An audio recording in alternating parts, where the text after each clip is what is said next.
Hello everybody, welcome back to Captain of My Shed. I'm Captain Mikey. This episode is going to be all about my first year on YouTube. It's the beginning of 2022 right now. I started YouTube, posted my first video back in November of 2020. I'm going to list what I managed to make over the last year, and we'll also talk about what's coming next, what's happening next year, or this year rather. Now we're in 2022. So I started YouTube back in November of 2020, like I said. This guitar here, the acoustic, that was the first effort.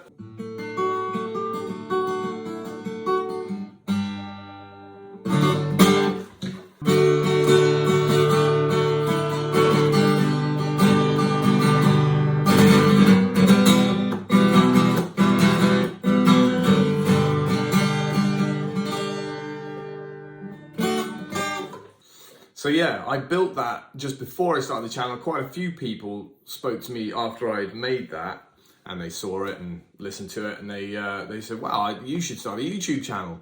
I'd love to watch how you make that." And I suppose I had thought about it in the past a little bit, but not very seriously. And a handful of people telling me the same thing made me think, "Wow, what have I got to lose?" It's a little bit nerve-wracking posting that first video, and you feel a little bit silly in front of the camera. I still do, but yeah, it was great fun. The process was fun. It was kind of cathartic in a way, and my aim was to make electric guitars that I would sell as a kind of part-time business to bolster my income that I'd lost from aviation. What happened was, once I posted a video, somebody came to me and asked if I could make a bunch of barbecue handles, and then somebody else came to me and asked if I could make something else. And before you know it, I'm making a load of stuff, and I did actually make some money. That's how I got started. That first video, I'll put a link in the description below, and yeah, off we went. Yeah, so let's cover what we managed to make in the last year. I say we, I mean me. But I felt supported by you guys, so kind of we. All right. First thing that somebody asked me to make was barbecue handles. Like I said, here's a quick picture of them. I managed to make 200. The big challenge with these was turning my workshop into something that could produce a consistent product out of a piece of wood.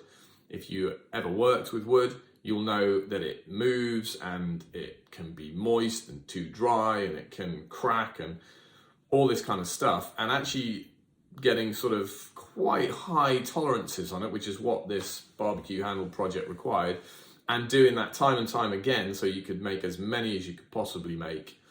That was an interesting challenge, but we got there. We made 200 of them. Good fun project. I made some steps for a friend of mine. A friend of mine asked me if I could remodel his daughter's bed. She had a bunk bed, and I was asked to remodel it so that it was higher up. There was no bottom bed. It was basically like a loft bed, I think they call it, or a mid-height bed, and with that a set of steps with drawers in for more storage, and also a wardrobe, a little cubby hole behind it. It was kind of an involved project. It was good fun to do. I learned a lot, and it turned out beautifully. Probably the most bizarre project, and kind of one of the more fun videos that I ended up producing, was the Rectal Probe end for a Victorian era horse enema pump. Yeah, a neighbour of mine had this brass pump. He collects historic veterinary equipment, and he had this brass pump from the Victorian era, and the wooden portion of it was missing, it broken off or rotted away at some point. So he asked me if I could make one, and I thought, well, I can try. Because it was one of the more fun videos, I'll put a link to that below, and you might enjoy watching it. Because I didn't have a lathe, I decided to make a lathe out of plywood. That was also great fun. And off that lathe, using an old drill as a motor, I turned this lovely marking knife. So basically, it looks a little bit like the Matt Esley pattern knife, doesn't it? But I'm trying to copy them. So I use that all the time now, so that was good fun, making a tool to make a tool that I use all the time. It's brilliant fun. Around Christmas time, I made some presents for the kids, along with a bunch of wooden Christmas trees and snowmen that I sold outside the front of the house. The presents I made for the kids For my son, he wanted a skateboard, so I refurbished an old skateboard that was a bit battered and a bit knocked about, put some new bearings in the wheels, and repainted the deck, which was the fun part. And this is what I made for my daughter. It's a little tenor-sized ukulele. Sounds nice.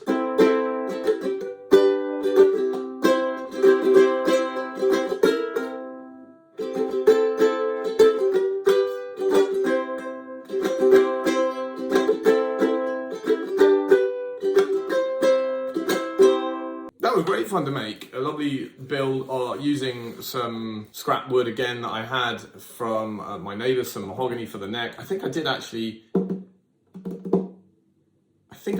buy the ribs in the back and the top. A little bit of paint work on there to make it a bit more girly for her. She loves a bit of pink, a bit of flowers. Proper girly girl. So she enjoys bringing that out every now and again, and I'm hoping that one day, just because she has it, she will take to playing it, but we're not there yet. I made the Christmas trees, snowmen, but also some Christmas ornaments and some things to hang off trees using just a stick of wood. So that was good fun, interesting to see what you can make in short notice out of free wood. Old pallet wood and some old chairs, some old IKEA chairs, some cheapos that a friend was throwing away. That was good fun. I think we turned about 250 quid out of some free stuff, and it took me a couple of days of working. So not an amazing turnover, but if you're doing it part-time for a bit of fun, it was good. The workshop refit was a big one. That was one of my favorite videos as well. Again, link in the description below. And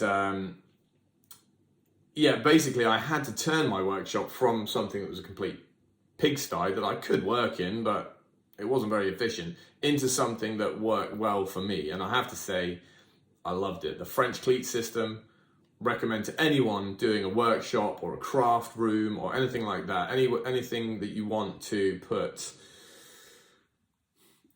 everything up on the wall, so that when it comes time to clearing up or tidying away, you've got a place to put it, and it's not such an effort to go, oh, where am I going to put this, and where does that go, and where do I find this? It's got a place, you put it there, and you can move it where you want it. Really, really good system.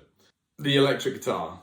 That was probably the biggest make of my year. The Great Guitar Build-Off was the competition, and I actually placed 4th, thanks in massively large part to you guys who watch my channel voting and getting my guitar in front of the judges. And once it got to the judges in the top 10, it was voted 4th spot. I can hardly believe it. It's the first electric guitar I've ever built. That was the only other guitar I built beforehand, and I was just blown away. The prize was some auto jaw clamps from Triton. They're brilliant clamps. You'll probably see me using them in the videos. They've been fantastic. I also got some stuff direct from Crimson Guitar, who kind of organised the Great Guitar Build-Off. From Crimson Guitar as well. So thank you very much for those prizes. Just the accolade of getting my guitar noticed was amazing. The other cool thing about this was it was a collaboration with my dad, who lives in Lanzarote, and obviously I've not seen my folks in a long time given the restrictions, etc. So it was really nice to work with him on this. The pattern that you see, basically the pickguard pattern there, let me get that down for you. That pickguard pattern is is my dad's sort of signature work, if you like, and it's beautiful. He did probably the biggest piece that he's ever done for this guitar. It kind of came out here, and I cut it back down to size and fit it in. If you want to hear this being played by someone who can really do it justice, then have a quick listen.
Okay, outside of YouTube, I also picked up some work just making gates and doing some decking for people, and even a climbing wall for a friend of mine.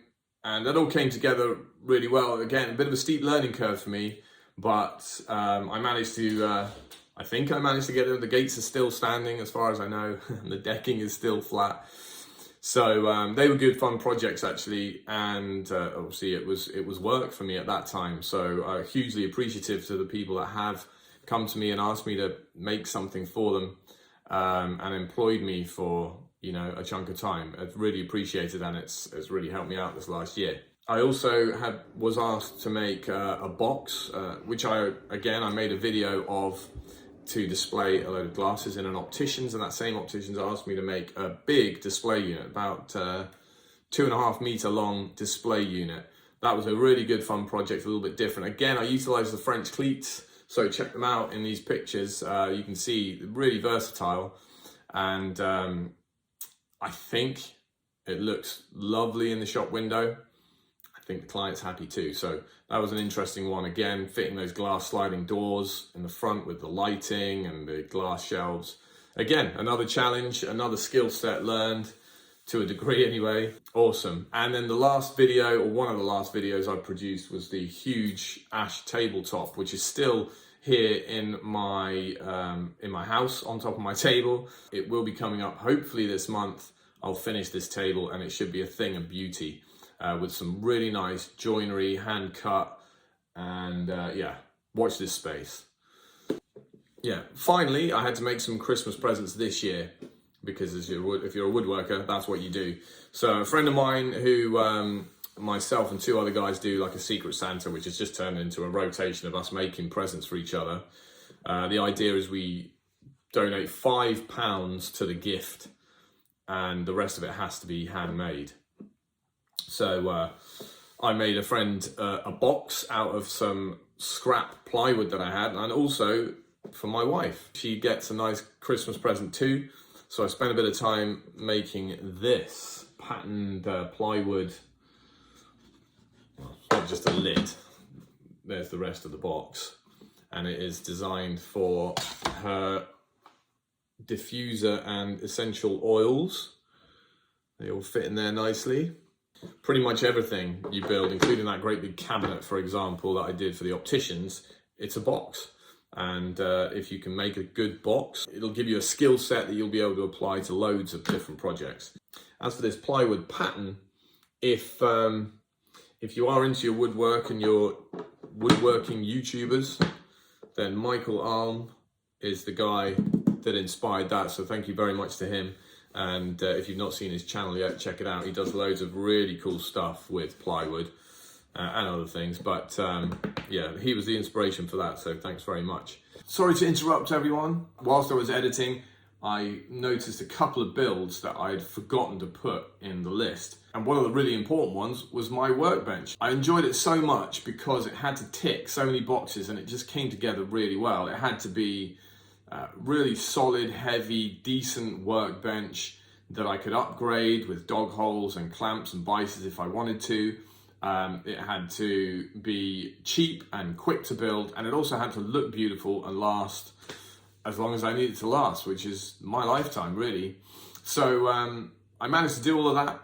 Check out the build in the description below. It was a good fun one to do. And the other thing that I forgot to mention was my router plane. Again, making something that I'm going to use in the workshop all the time. It just gives me a real nice fuzzy feeling inside. So it cost me next to nothing. It was made out of scrap wood, and again, it came together really nicely and looks good, works well. Check it out. Anyway, carry on. What have I learned? What advice did I take that I think is worth you hearing if you're considering starting a YouTube channel, particularly if you're a maker? The biggest one is just get started. Don't think you're going to produce the perfect video, and don't even try to. You know, you could spend days and days planning and all of that. Reality is you just need to get started. Stop putting content out there. You need to think about what you're going to be doing and who your target audience is.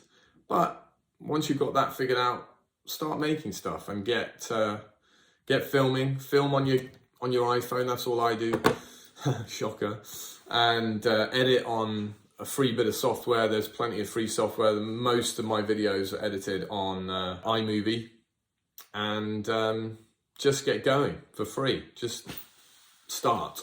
That's something I'm trying to learn, is what do people actually want to see when they're watching a video? Do they want to see the whole thing start to finish, or actually do they just want to get the flavor? And perhaps comment in the comments below and let me know what you think whenever you're watching these kind of videos, not these kind of videos, but the making type videos, what it is that you like to see the most. Do you like the time-lapse fast stuff that something is created in front of your eyes? Or do you like to see absolutely every detail getting put together? I have a suspicion it's a little bit of both, and I try to make my videos that way. But yeah, any pointers, let me know. So what's happening in 2022? Well, the big news is in February, I go back to, it's January now, by the way, I go back to full-time flying.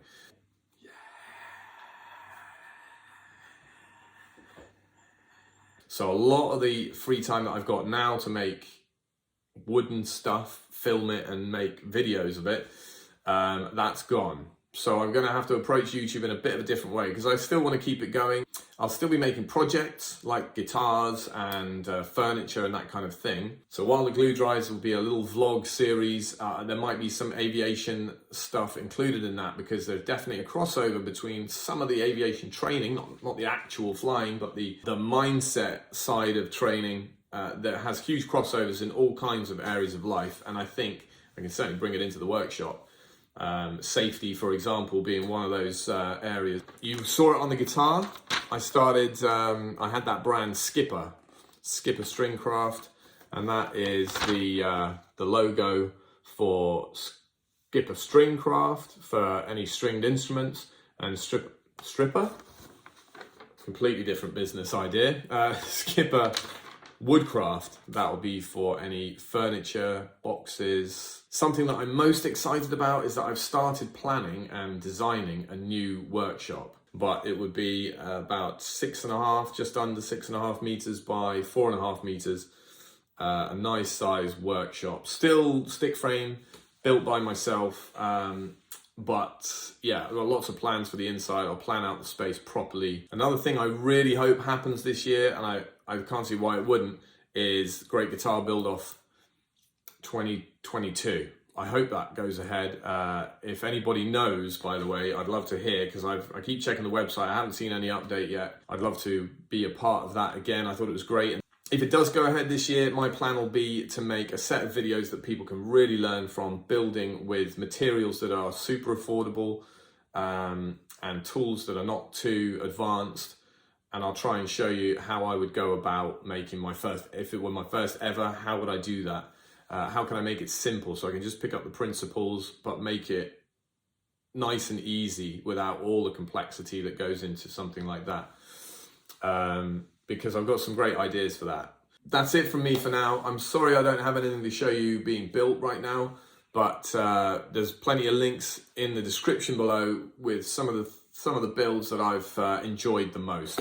So if you're looking for woodworking type videos, check those out. Again, like, subscribe if you like what you see. Fingers crossed for an excellent, safe and fear-free 2022. I hope you all have a great year, and I'll see you out there. Take care, guys. Bye.